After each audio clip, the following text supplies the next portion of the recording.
Pertemuan kita hari ini kita akan berbicara tentang amsalul Quran, ya.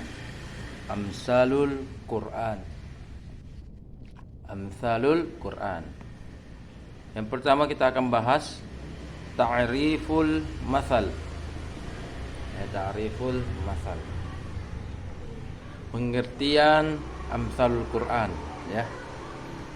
Secara bahasa, amsalul Quran terdiri dari dua kata, yaitu amsal dan Al-Quran. Al-Quran sudah jelaskan. Oke. Amsal itu dari aspek kosakatanya di dalam bahasa Arab. Nah, di sini merupakan jamak dari masal. Nah, jamak dari masal. Nah, coba diperhatikan ini. Wal amsalu jam'u masal.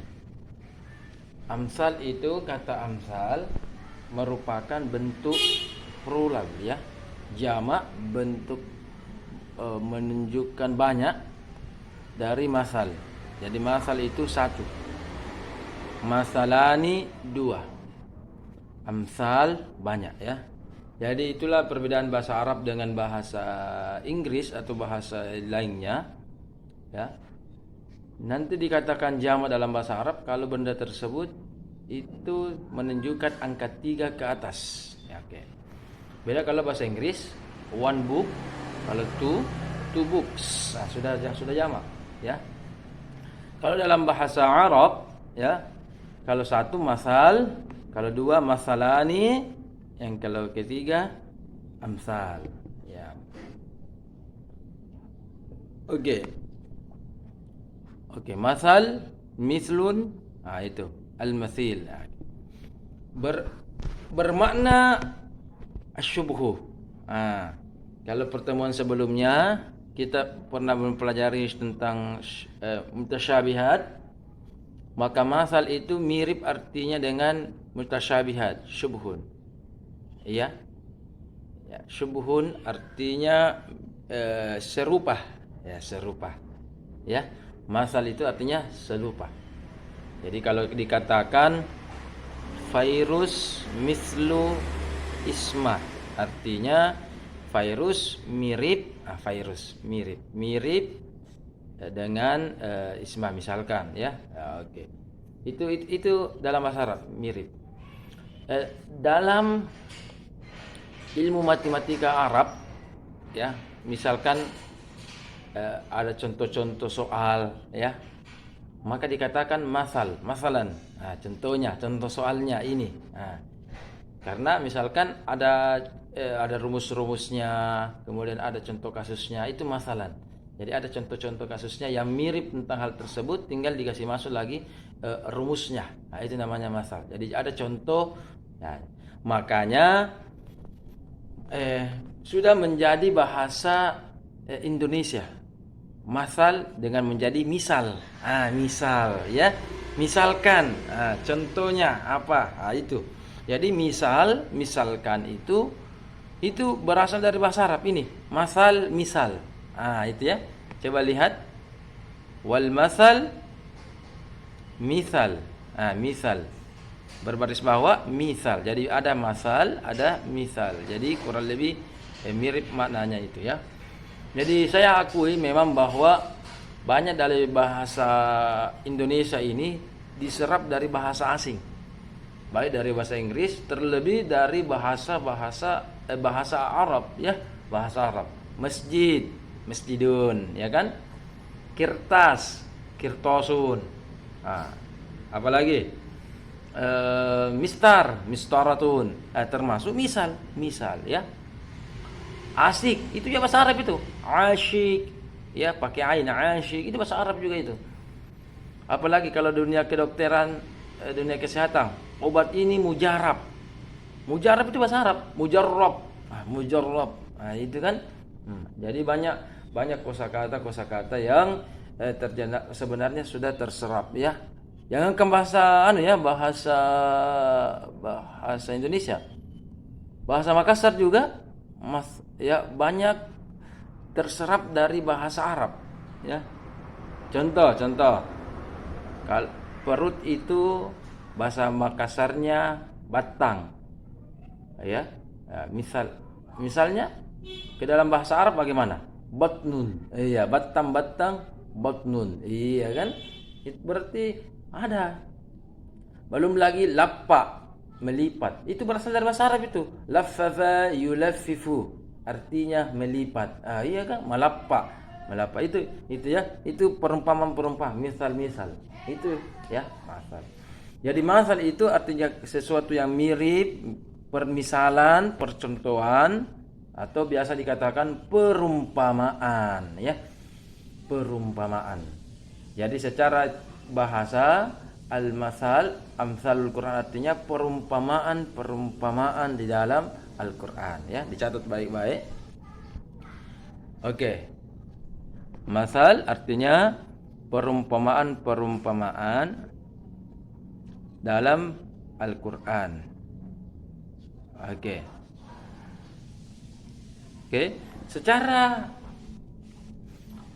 Secara terminologi, ya, amsalul Quran adalah perumpamaan yang ada di dalam Al-Quran yang menceritakan tentang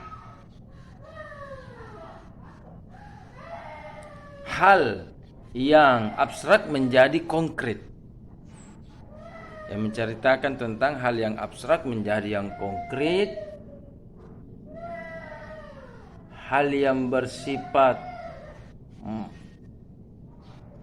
non-empiris menjadi hal yang bersifat empiris. Itu dengan berbagai contoh-contoh yang diuraikan oleh Al-Quran tentunya, ya. Jadi masal, ada masal, ya. Ada perumpamaan. Hadirin hadirat yang saya muliakan, ya. Sebenarnya masal ini masuk dalam kategori cerita dalam Al-Quran. Cerita dalam Al-Quran atau kisah dalam Al-Quran. Cerita, kisah juga itu berasal bahasa Arab, ya. Kisah tuh. Nanti kisah ini secara umum, secara khusus kita akan pelajari berikutnya.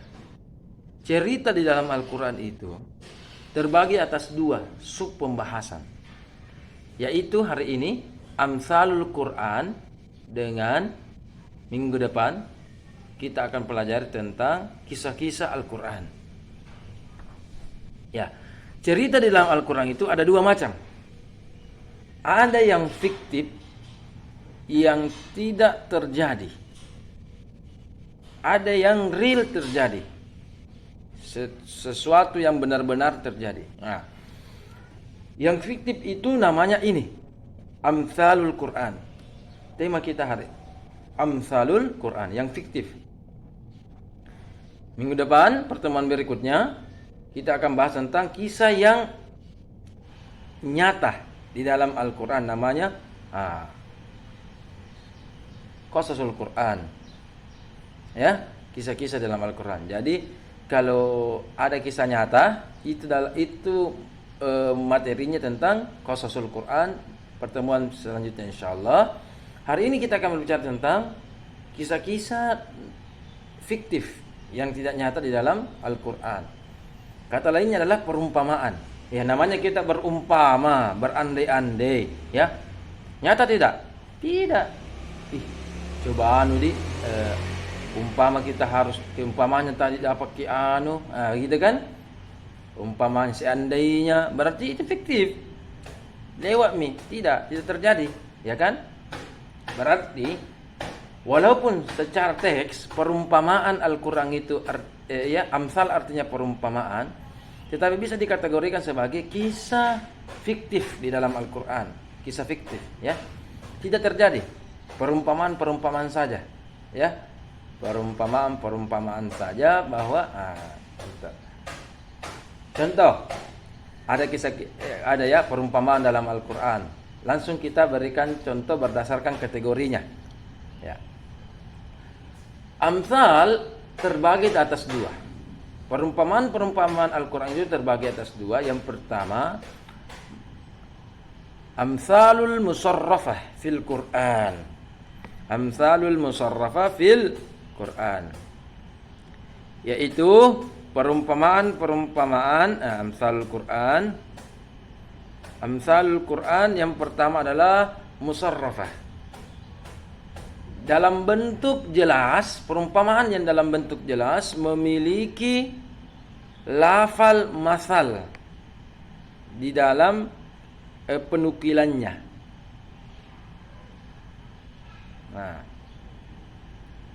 Ya. Macam-macam amsal ada, ya, berdasarkan kategorinya. Sebentar kita sedang berdasarkan contoh-contohnya. Yang pertama musarrahah.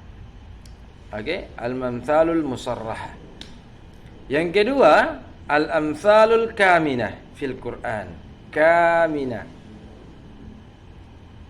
Yang ketiga al-amsalul mursalah.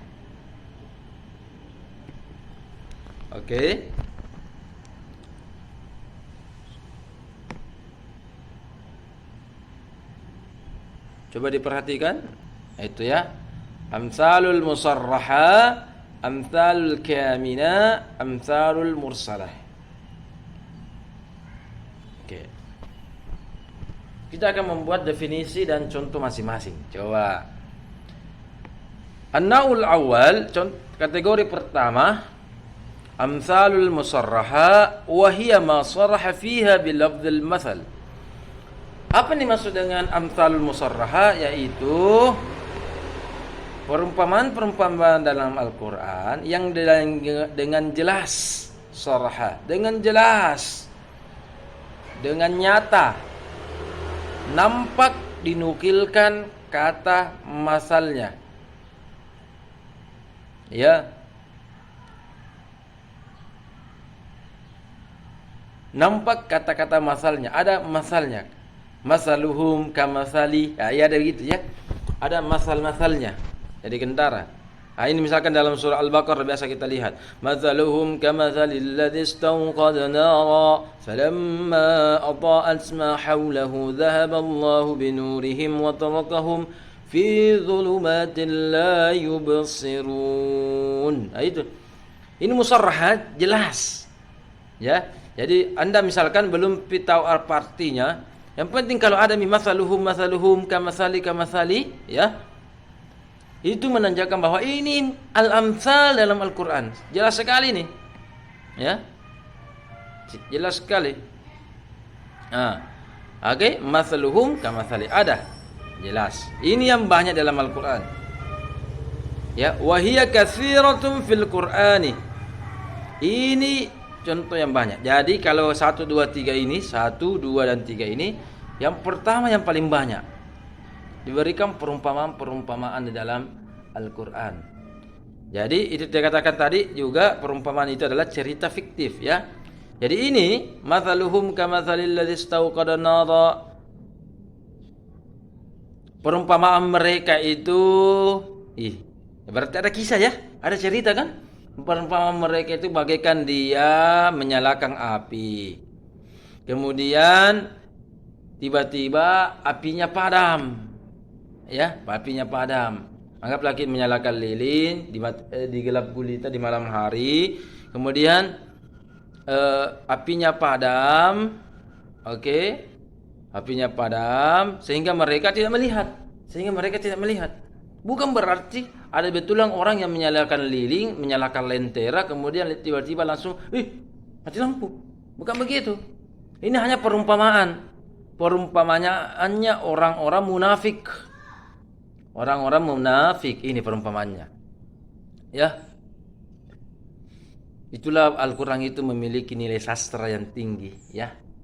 Nilai sastra yang tinggi karena bukan hanya menggunakan bahasa Arab tetapi menggunakan bahasa sastra Arab. Saya harus jelaskan dulu sedikit. Karena amsalul Quran itu bagian dari bagian dari sastra Arab, ya. Namanya ilmu balaghah, ilmu semantik dan sebagainya. Jadi kita harus jelaskan sedikit dulu apa itu dimaksud dengan sastra Arab. Dan apa bedanya dengan bahasa Arab? Nah, apa bedanya sastra Arab dengan apa bedanya bahasa Arab? Oke. Ketika Khairiyah ketemu dengan Nabilah, ya. Khairiyah berkata, pulpen tak dulu. Ya, Khairiyah berkata apa? Pulpen tak dulu. Pulpen kamu dulu. Pulpen kamu dulu. Khairiyah, ya. Sebelum kita melangkah ke sastra Arab dengan bahasa Arab, kita dulu lihat bagaimana sastra Indonesia dengan bahasa Indonesia. Khairiyah berkata kepada Nabila Yasmin Az-Zahra, pulpen kamu dulu. Pulpen kamu dulu. Oke. Ketika Khairiyah berkata begini, Nabila Yasmin Az-Zahra, apa yang Anda lakukan, Nabila?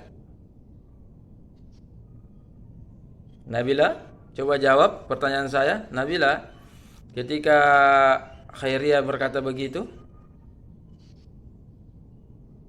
ya. Nabila, pulpen kamu dulu. Pulpen tak dulu. Apa jawaban Anda? Bagaimana tindakan Anda?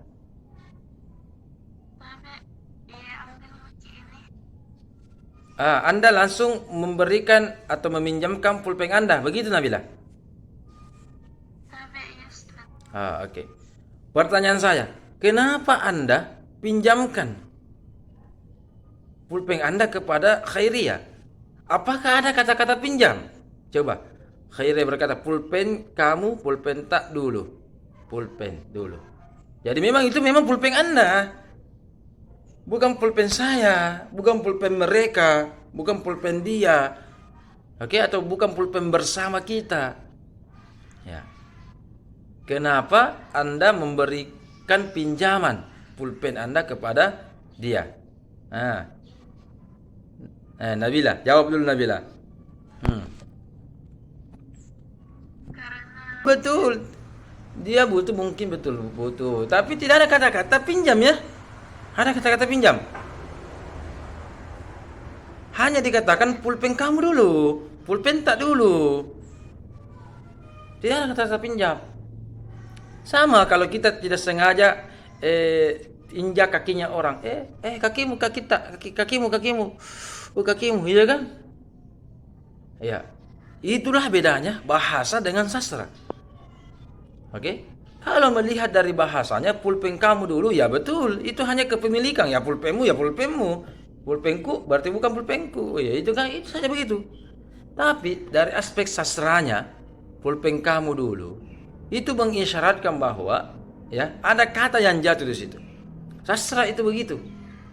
Singkat, padat dan jelas, dan kita sudah paham. Ada namanya rasa. Yang membedakan bahasa dengan sastra adalah rasa. Rasa bahasa. Jadi kalau ada orang Belanda baru belajar bahasa Indonesia, membaca novel-novel, mengatakan, pulpen kamu dulu, pasti terbetik dalam hati mereka yang baru belajar bahasa Indonesia, ya pulpen kamu dulu, ya betul, itu adalah pulpenku. Paling-paling itu jawabannya. Tapi mereka akan kaget ketika bilang pulpen kamu dulu, ternyata, subhanallah, dia bermakna izin untuk meminjam pulpen. Itu kan, itu ada jatuh. Berarti seakan-akan ada dalam kurung jatuh itu, bolehkah aku pinjam pulpen kamu dulu? Itu kan? Sama. Sebentar ini zuhur, Jumat. 11:30 mengaji masjid. Baru 11:30 mengaji masjid. Iya kan? Ya, mengaji masjid. Hebat sekali mengaji masjid. Kok bisa masjid mengaji? Ya kan? Siapa guru mengajinya masjid itu? Mana mulukna? Kenapa bisa masjid mengaji? Hebatlah itu. Saya akan berguru juga kepada orang yang bisa mengajari masjid mengaji. Mengaji masjid kah? Ikut. Yang benar bagaimana? Aisyah Eka Putri. Aisyah. Mana Aisyah tadi? Ya, mengaji masjid. Kalau mau dikasih panjang, ya, ada seorang qori ahli Al-Quran yang bagus suaranya. Pergi ke studio, pergi rekaman suara. Kemudian hasil rekaman suaranya itu bisa dalam bentuk CD, DVD, atau MP3, MP4. Kemudian MP4 ini dalam bentuk flash disk dikasih masuk ke colokannya masjid. Diputar di situ menggunakan loudspeaker sehingga kedengaran orang mengaji di masjid. Begitu. Tapi panjang sekali, saudara-saudara. Ya kan? Itu namanya sastra. Ya, sastra. Maka dalam mengungkapkan ekspresi sastra Arab, dibutuhkan ilmu balaghah sehingga mengekspresikan apa yang kita mau.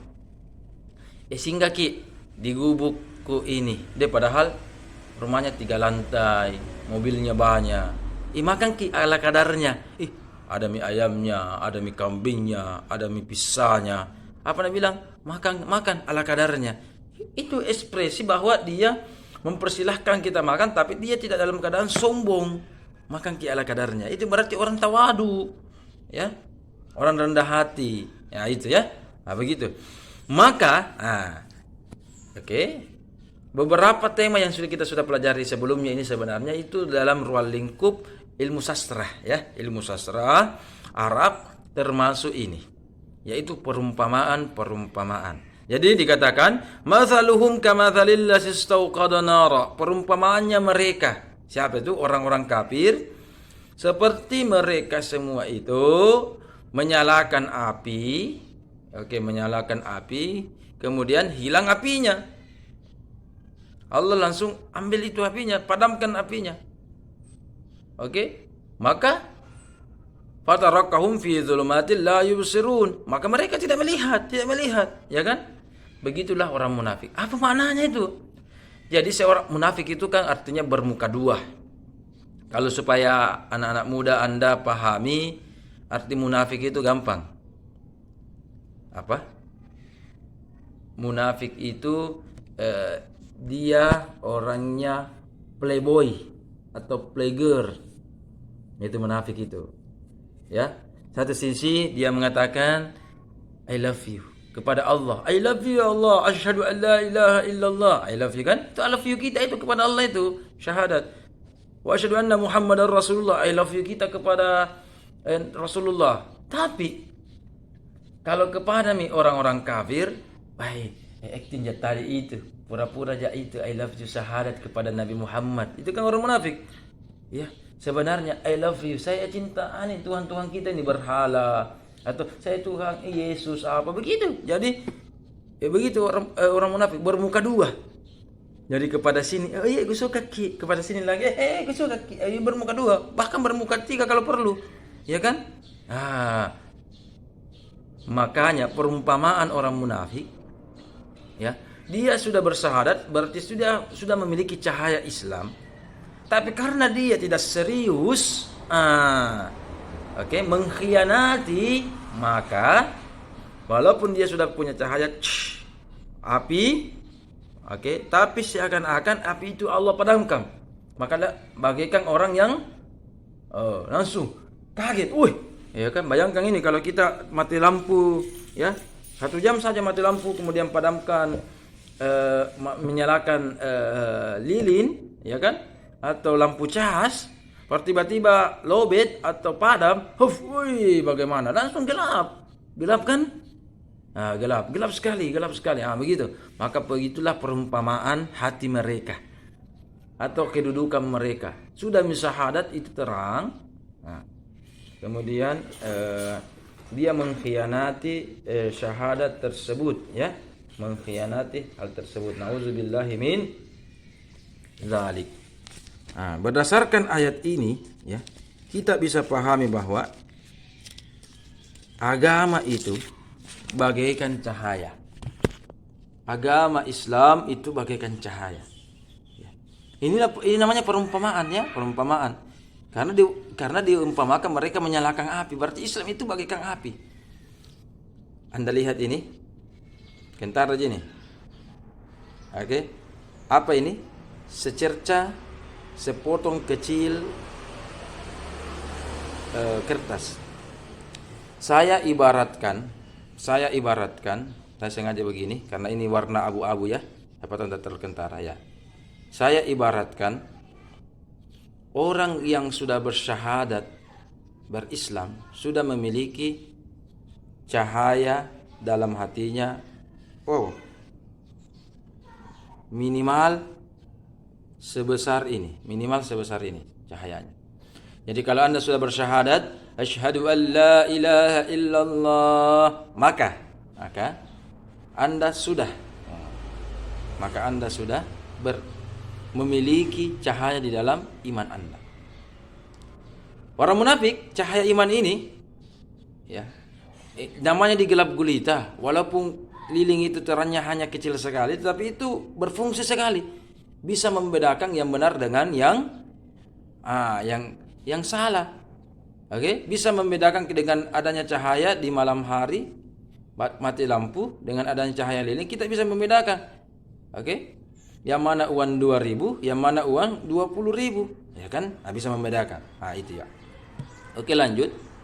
Maka orang munafik langsung padam. Berarti dia langsung kebingungan, ya. Ya. Jangankan orang munafik ya. Banyak di Indonesia. Ya. Maaf ini ya.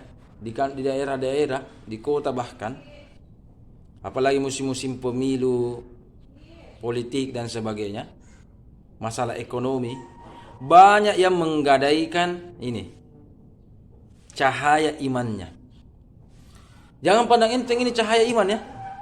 Ini cahaya iman diumpamakan oleh Al-Quran itu bagikan cahaya. Orang yang sudah beriman, bersyahadat, berislam itu bagikan cahaya begini, ya. Dan cahaya ini, mahal sekali. Kalau Anda tukar uang 1 miliar, boleh. Anda tukar dengan hidup dan mati, boleh. Anda tukar dengan apa lagi? Jabatan, mau menjadi wali kota, gubernur, presiden, caleg, ya kan? Legislatif, boleh. Bagaimana caranya Anda tukar? Anda gadaikan, Anda jual, pergi ke saya tidak cari Anda, tapi banyak orang begini. Dia pergi ke santet, tukang santet, ahli tenun, ahli sihir, ya, ahli sihir. Ya, apalah kalau di sinetron, ya, mak lampir CS itu ya, ya. Oke, dia begini, dia tukar begini. Dia tukar cahaya Islamnya, dia gadaikan, oke, dia jual sehingga dia tidak memiliki lagi cahaya. Walhasil apa? Itulah nanti firman Allah, apalagi di hari Jumat ini biasa kita dibaca. Wala tamutunna illa wa antum muslimun. Ya ayyuhalladzina amanu taqullaha haqqa tuqatih wa la tamutunna illa wa antum muslimun. Jangan mati kalau tidak dalam keadaan muslim. Artinya, walaupun Anda sudah syahadat, tapi kalau sudah Anda gadaikan iman Anda, cahaya Anda ini kepada bukan ahli sihir itu, berarti sudah tidak ada cahayanya.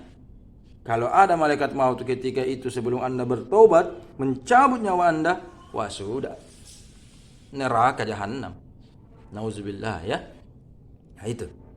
Maka banyak orang yang menggadaikan cahaya imannya demi harta, demi cewek, demi pasangan, demi cowok, ada. Mati bahkan, kasih mati orang ini, tentu ini. Ya. Tak sedikit orang mati gara-gara penyakit non medis. Nah, jadi Anda harus tahu itu, ya. Medis. Ya, di dunia kesehatan misalkan, ya, ada penyakit medis, ada penyakit non medis, ada.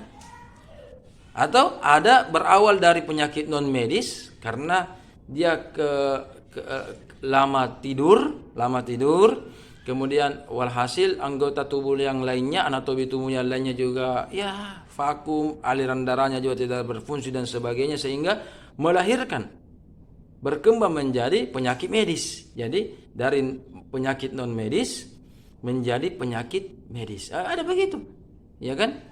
Dan seterusnya. Oke, nanti saya ajari bagaimana cara mengobati, cara intervensi di dalam Al-Quran berdasarkan ayat-ayat dan hadis-hadis Nabi Muhammad SAW. Itu ada cara-caranya itu. Ya, oke, lanjut. Perumpamaan begitu. Maka saya minta mulai dari sekarang, mumpung Anda masih muda, ya, jangan pernah gadaikan ini. Jangan mentang-mentang Anda cinta kepada kembar saya itu, ya. Ada itu kembar saya itu namanya Lee Min Ho. Di orang Korea bedeng. Ketawa ki Lee Min Ho. Iya.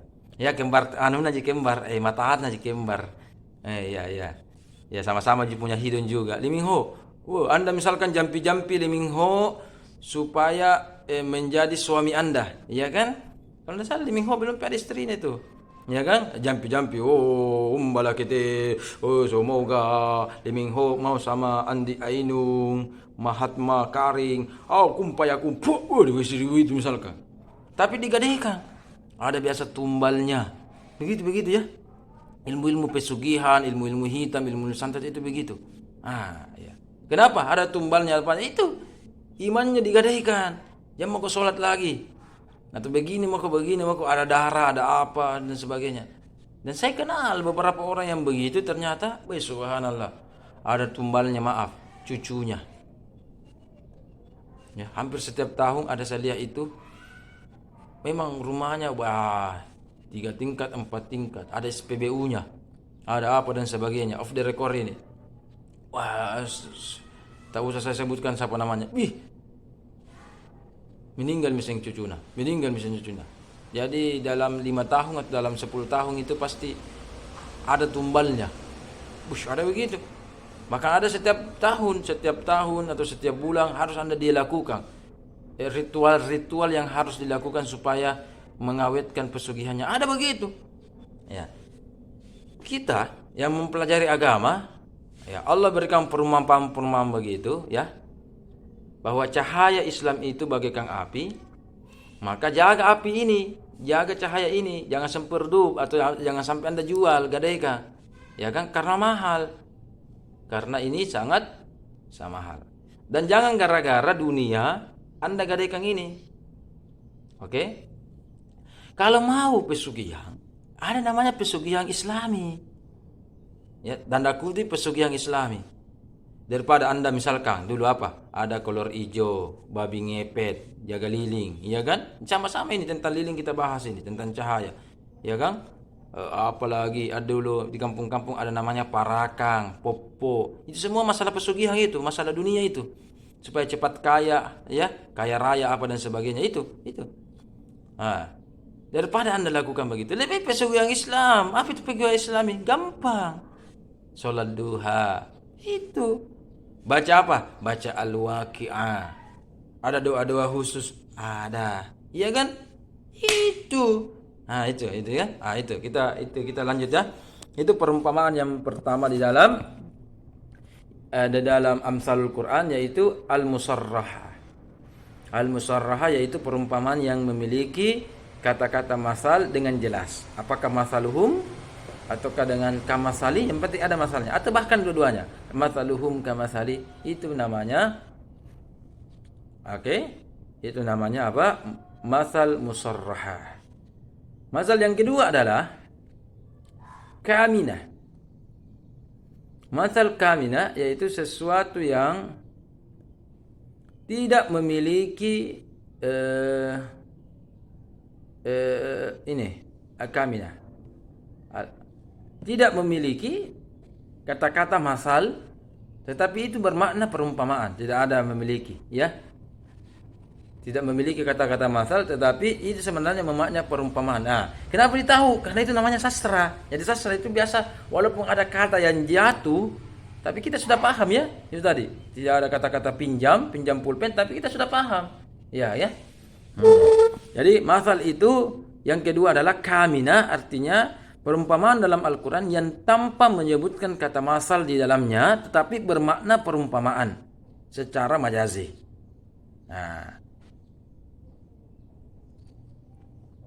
Contoh, ini yang paling enak dibahas ini untuk bagi pemula. Surah Al-Isra.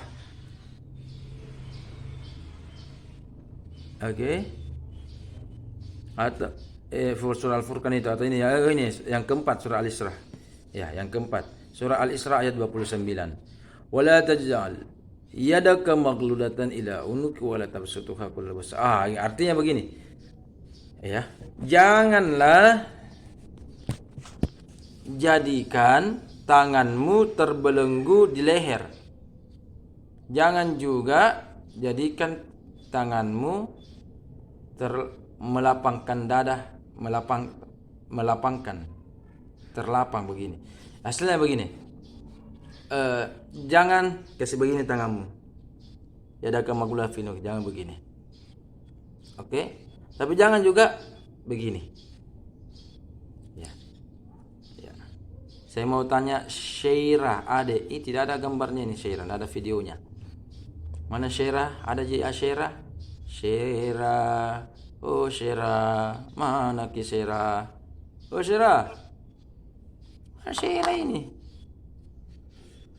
Syairah, Syairambi, Syairah. Tahu tidak? Apa kira-kira maknanya? Kalau Allah berfirman, jangan jadikan tanganmu begini dan jangan juga begini. Nah, silakan Syairah. Apa maknanya itu Syairah?